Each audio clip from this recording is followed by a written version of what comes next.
Bagaimana jika seorang wanita cantik misterius datang ke kantor polisi untuk mengambil motor ayahnya yang terkena razia oleh oknum polisi? Oknum polisi tersebut malah menodongkan senapan ke wajah wanita itu. Dengan murka wanita misterius itu menghajar oknum polisi hingga tak berdaya. Siapakah wanita misterius itu? Mari kita simak ceritanya, jangan lupa like, komen, dan subscribe ya. Siang itu udara di halaman kantor polisi terasa seperti membara. Matahari menyorot tajam ke aspal yang sudah retak-retak, membuat udara bergelombang panas. Di antara deretan kendaraan yang disita, langkah sepatu bot Nisa terdengar mantap menghantam tanah. Seragam TNI-nya berwarna hijau olive, licin dan terlipat rapi, kontras dengan debu yang beterbangan di sekitarnya. Rambutnya dikuncir tinggi, wajahnya kaku tanpa senyum. Bukan karena angkuh, tapi karena ia sudah bersiap menghadapi birokrasi yang biasanya berbelit. Ia datang bukan sebagai prajurit, melainkan sebagai anak yang ingin mengambil motor ayahnya yang 2 hari lalu ditilang tanpa kejelasan. Namun langkahnya terhenti ketika pandangannya bertemu sosok di depan pos jaga. Seorang pria bertubuh besar, kepala mengilap, dengan wajah penuh rasa superior. Tatapan matanya seperti ingin menakar, seolah ia bisa membaca siapa saja yang lemah dan siapa yang bisa ditindas. Dan di detik itu, Nisa tahu, urusannya hari ini tak akan berjalan mudah.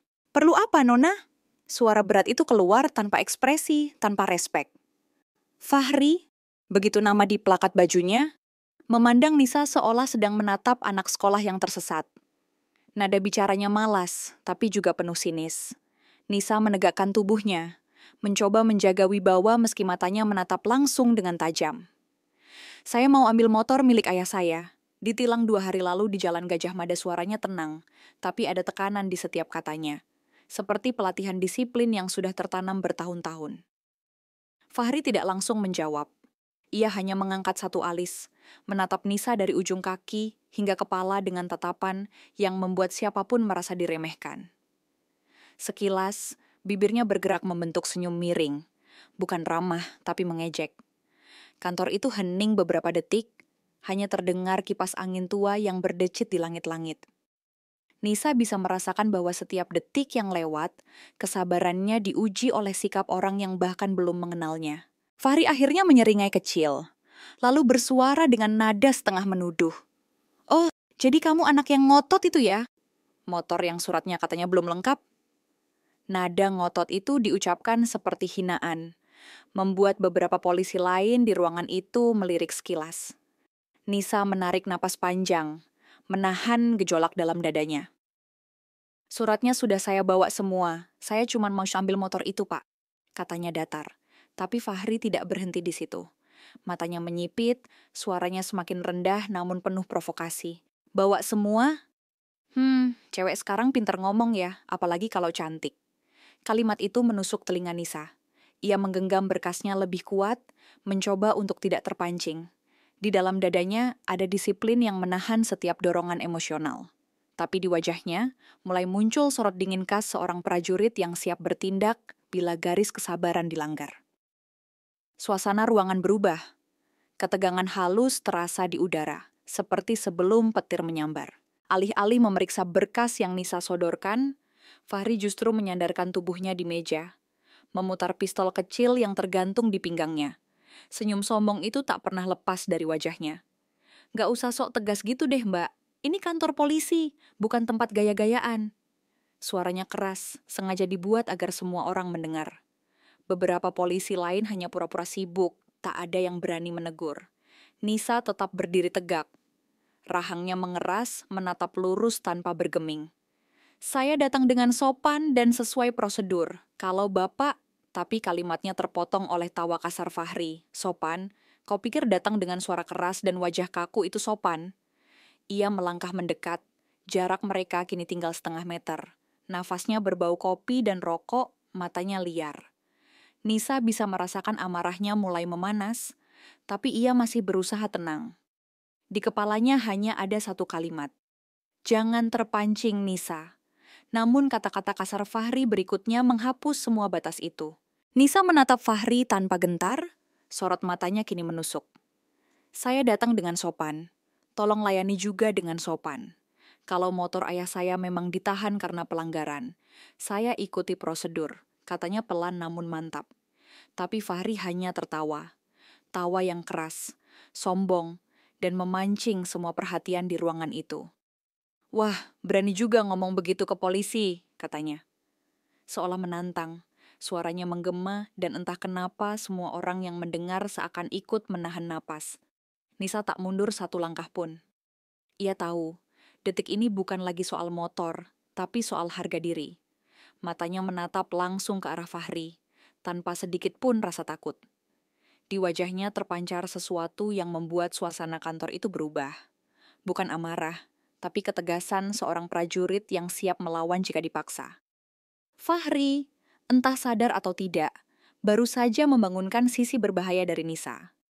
Udara di ruangan itu menjadi berat. Seolah badai akan segera meledak. Langkah Fahri semakin dekat. Suaranya berubah kasar dan menantang. "Kau ini siapa sih? Berani ngatur-ngatur di sini?" Katanya dengan nada congkak, seperti singa yang merasa menguasai wilayahnya. Nisa tidak mundur, tubuhnya tetap tegak, mata elangnya menatap lurus ke arah Fahri tanpa gentar. "Nama saya Nisa, prajurit aktif TNI Angkatan Darat," ucapnya datar namun menggetarkan. Kalimat itu menggema di antara dinding ruang pelayanan, membuat suasana seketika berubah kaku. Beberapa polisi yang tadinya tertawa-tawa kini saling berpandangan, sadar bahwa perempuan di hadapan mereka bukan orang biasa. Tapi Fahri justru menertawakan pernyataan itu dengan suara keras, menepuk dadanya sendiri. "TNI katanya, hehehe. Sekarang banyak juga yang ngaku tentara," ujarnya meremehkan. Tawa itu membuat darah Nisa mendidih, tapi wajahnya tetap tenang. Dingin seperti baja, di balik ketenangan itu ia tahu batas kesabarannya tinggal sejengkal lagi. "TNI katanya, lucu juga, cewek kecil mau ngaku tentara." Cibir Fahri lagi sambil menepuk bahu Nisa dengan kasar, seperti memperlakukan bawahannya. Sentuhan itu membuat Nisa refleks menepis tangannya. Tatapan matanya berubah, tajam sekali, membuat udara di sekitarnya seperti membeku. "Jaga sikap, Pak. Kita sama-sama aparat negara. Jangan buat saya kehilangan hormat," katanya datar, tapi berisi peringatan keras. Namun bukannya berhenti, Fahri justru mendorong bahunya, membuat tubuh Nisa sedikit oleng dan hampir tersandar di meja. Dentuman kecil terdengar ketika lututnya membentur kayu. Beberapa polisi lain mencoba menahan diri untuk tidak ikut campur, tapi jelas di wajah mereka tersirat ketegangan. Nisa menatap Fahri lagi, matanya kini tak lagi sekadar tajam. Ada bara di sana. Ia masih menahan diri, tapi aura militernya mulai keluar, seperti binatang buas yang menahan diri sebelum menerkam. Udara di ruangan itu mendadak berat. Semua percakapan berhenti. "Kau pikir seragammu bikin kau kebal di sini?" kata Fahri dengan nada garang. Mendekat lebih jauh. Tangan kirinya menekan bahu Nisa lebih keras, seolah ingin menunjukkan kekuasaan. "Kalau bukan karena seragam, mungkin sudah kutendang dari tadi." Teriaknya lantang. Suara itu menggema hingga ke ruangan belakang, membuat beberapa staf yang sedang mengetik menoleh dengan wajah tegang. Nisa menatap lurus ke mata Fahri, rahangnya mengeras. Sekujur tubuhnya menegang, tapi ia masih berusaha menahan diri. "Lepaskan tangan Anda," ucapnya pelan, tapi nada suaranya tegas, nyaris seperti komando. Namun Fahri tidak menggubris. Ia malah menekan lebih keras, tubuhnya mendekat, napasnya kasar dan penuh amarah. Ketegangan mencapai puncak, dua sosok berdiri saling menatap, satu penuh arogansi, satu penuh disiplin dan amarah yang tertahan. Kantor polisi itu kini bagai ladang mesiu. Tinggal menunggu siapa yang menyalakan api duluan. Nisa menarik napas panjang, mencoba mengontrol gejolak dalam dadanya. "Tenang Nisa, jangan bodoh, jangan dulu." Tapi pikirannya buyar ketika suara klik terdengar. Fahri telah menarik senjatanya dari holster dan kini menodongkannya tepat ke wajahnya. Dunia seolah berhenti sejenak. Tatapan Nisa langsung berubah. Dingin, fokus, dan penuh ancaman. "Coba ulangi gerakanmu barusan," katanya perlahan, suaranya nyaris seperti bisikan, tapi cukup untuk membuat siapapun yang mendengarnya merinding. Beberapa polisi di ruangan itu spontan menahan napas, sebagian melangkah mundur. Tapi Fahri bukannya sadar, justru semakin menodongkan moncong pistolnya. Nisa tidak berkedip sedikit pun. Dalam hitungan detik, aura militernya keluar sepenuhnya. Sikapnya berubah dari seorang perempuan biasa menjadi prajurit yang siap menghadapi musuh. Fahri menyeringai, menekan pelatuk sedikit hingga bunyi klik terdengar lagi. "Apa? Takut? Katanya prajurit," ucapnya menantang. Tapi sebelum kata terakhirnya selesai, tangan kanan Nisa sudah bergerak secepat kilat. Satu pukulan keras menghantam rahang kiri Fahri. Suara benturan tulang terdengar jelas, disusul dengan cipratan darah dari bibir Fahri yang robek. Tubuh besar itu terhuyung mundur, menabrak kursi, hampir jatuh ke lantai. Semua mata terpaku pada Nisa yang kini berdiri tegak, dadanya naik turun menahan emosi. "Kau baru saja menodongkan senjata ke arah prajurit aktif TNI. Kau tahu konsekuensinya," katanya dingin. Suaranya tak keras, tapi cukup untuk membuat bulu kuduk berdiri. Fahri mencoba bangkit dengan wajah penuh darah, tapi matanya kini tak lagi menantang.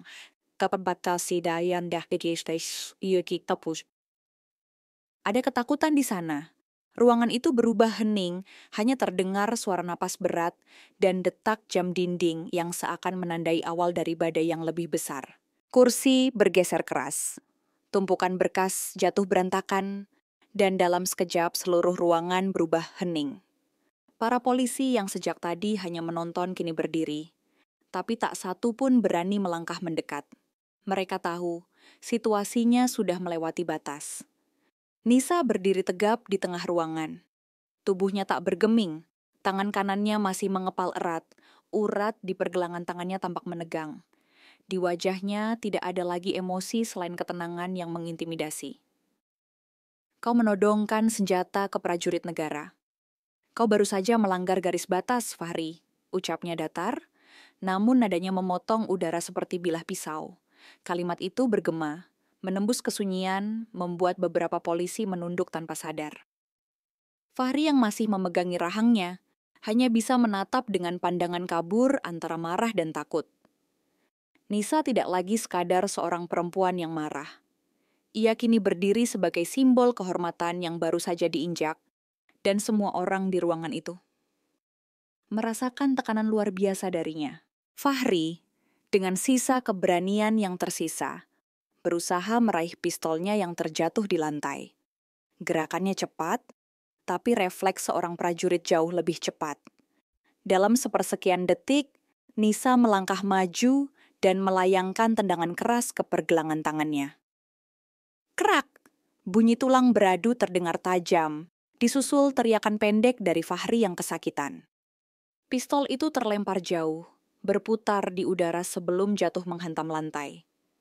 Semua yang menyaksikan hanya bisa terpaku, tak percaya seorang perempuan bisa bergerak secepat itu. Suara langkah sepatu Nisa yang mendekat terdengar jelas di tengah keheningan. "Kau tak layak memegang senjata negara," katanya tanpa menoleh sedikit pun ke arah yang lain. Fahri jatuh berlutut, tubuhnya gemetar, tangannya memegangi pergelangan yang memar. Tak ada satupun polisi lain yang berani menolong. Di ruangan itu, otoritas sudah berpindah tangan. Dari seorang polisi arogan ke seorang prajurit wanita yang dingin dan tak tergoyahkan. Tanpa banyak bicara, Nisa mengeluarkan ponsel dari saku seragamnya. Jemarinya menekan nomor cepat dengan tenang, seolah semua yang baru terjadi hanyalah bagian dari prosedur. "Ini Nisa," ucapnya, suaranya datar, namun berwibawa. "Kirim tim ke kantor Polsek Kertajaya. Ada pelanggaran serius dari oknum." Kalimat itu disampaikan dengan ketegasan seorang perwira. Tanpa emosi, tapi mengandung perintah yang tak bisa dibantah. Semua mata di ruangan itu kini tertuju padanya. Menyadari bahwa ia bukan sembarang prajurit. Setelah menutup telepon, Nisa menyelipkan kembali ponselnya dan berdiri tegap. Dalam diam, wibawa militernya terasa sangat kuat. Setiap gerakannya terukur, setiap tatapannya tegas. Di balik keheningan itu, para polisi mulai saling berbisik pelan, mencoba memahami apa yang sebenarnya baru saja mereka saksikan. Fahri masih di lantai, terengah, wajahnya berlumuran darah, sementara Nisa bahkan tidak menunjukkan sedikit pun tanda puas atau marah. Ia hanya menjalankan tugas. Beberapa menit kemudian, suara deru kendaraan terdengar dari luar. Suara mesin truk berat mengguncang tanah halaman kantor. Jendela bergetar. Semua polisi di ruangan itu saling berpandangan dengan panik. Dari balik jendela, tampak 2 truk TNI berhenti di depan kantor. Dan beberapa prajurit turun dengan seragam loreng lengkap, helm baja, dan postur siap tempur. Langkah mereka serempak, berbaris rapi, mengamankan area seolah sedang melaksanakan operasi resmi. Udara berubah tegang. Beberapa warga yang kebetulan melintas berhenti, menatap dengan mata membulat. Di dalam kantor, para polisi mulai canggung, sebagian mencoba merapikan berkas yang berserakan, sebagian lagi menunduk dalam diam. Nisa hanya berdiri di tengah ruangan, menatap jam dinding sejenak sebelum berkata pelan, "Mereka sudah datang." Dalam hitungan detik, pintu terbuka keras dan 2 perwira TNI masuk. Mereka memberi hormat singkat kepada Nisa, lalu segera bergerak mengamankan Fahri dan memeriksa kondisi ruangan. Fahri kini terduduk di lantai, wajahnya lebam, bibirnya pecah, dan sorot matanya kehilangan arogansi. Ia menunduk, nyaris tak berani bicara. Nisa berjalan pelan mendekatinya. Langkahnya mantap, suaranya nyaris berbisik, namun terasa menusuk. "Ingat ini baik-baik," katanya dingin. "Kami bukan datang untuk cari masalah. Tapi kalau kau berani menginjak harga diri prajurit lagi, tak ada yang bisa menolongmu." Setiap kata terasa berat menggema di seluruh ruangan seperti palu godam. Fahri menggigit bibirnya, tak mampu menatap balik. Para polisi lain hanya bisa diam, tidak ada yang berani bergerak atau bersuara. Di luar, prajurit-prajurit TNI menjaga pintu dengan disiplin ketat, memastikan tidak ada yang keluar tanpa izin. Nisa memalingkan wajah, memberi aba-aba singkat pada rekannya untuk mengurus administrasi motor ayahnya. Sebelum keluar dari kantor itu, ia menatap sekali lagi ke arah Fahri. Tatapan yang akan terus menghantuinya lama setelah hari itu berakhir. Ruangan itu kembali hening, tapi semua yang ada di dalam tahu, batas antara hormat dan takut baru saja ditulis ulang.